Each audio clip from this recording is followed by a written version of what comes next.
ته به کومه قصه وکړې ما ته اوس زه به د واوره قصه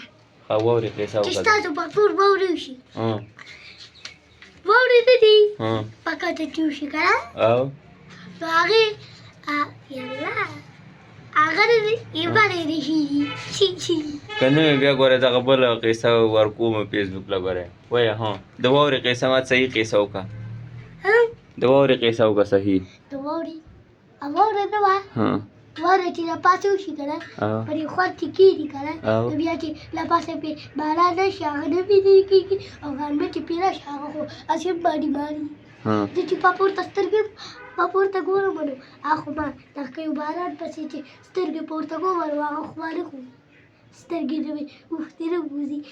او دغه باندې واوره چې باندې باران وشي که نه نو باران چې پیښ شي که نه نو هغه نه دغه کېږي او غرمه چې پیښ شي د غرمه خو په ټولو خلکو زړور دي غرمه چې پیښ شي نو بیا واوره ویلی شي واوره ویلی شي او بیا چې پرې دغه وشي نو دغه پرې چې وشي نو هغه خو نه ویلې کېږي ښه اوس زه قصه ورته وکړم ښه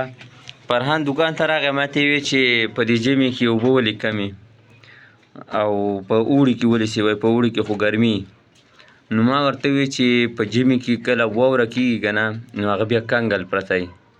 صحیح شوی دی زما څنګې ته راغی او په اوړي دا واوره په ژمي چې کومه واوره وشي بیا په غرونو پرته وي او اوړه چې کله راشي هله ګرمي فرهانه که نه نو بیا دا غرمه پې تیز شي او واوره ویلی شي او د دې د وجې نه اوبه سیوا شي صحیح ده او تا خو اوس په خپله ووي چې غرمه چې دی دا زړور دي دا خو ما زده کړ وه که نه دا یې زده کړ وه ښه بس دا خبره دی زده کړ خو ما ویل چې تاسو ته یې مې ویمه نو د خبرې مقصد مې دا دی که نه که چېرته تاسو نه داسې قسمه ماشومان تپوسونه کوي صحیح شوه د هغې د خبرې جواب وله ته خو غټې مات پته ده د هغې خبرې جواب چې دی که نه هغه وله ښه صحیح ورکوئ دا مه وایه چې کېنه وزګار او کېنه ډوپره صحیح ده او که نه درځي درله وایه صبر ده به تپوس وکړم تحقیق به وکړم بیا به درته ووایم خو داسې ډاري کې مه رټئ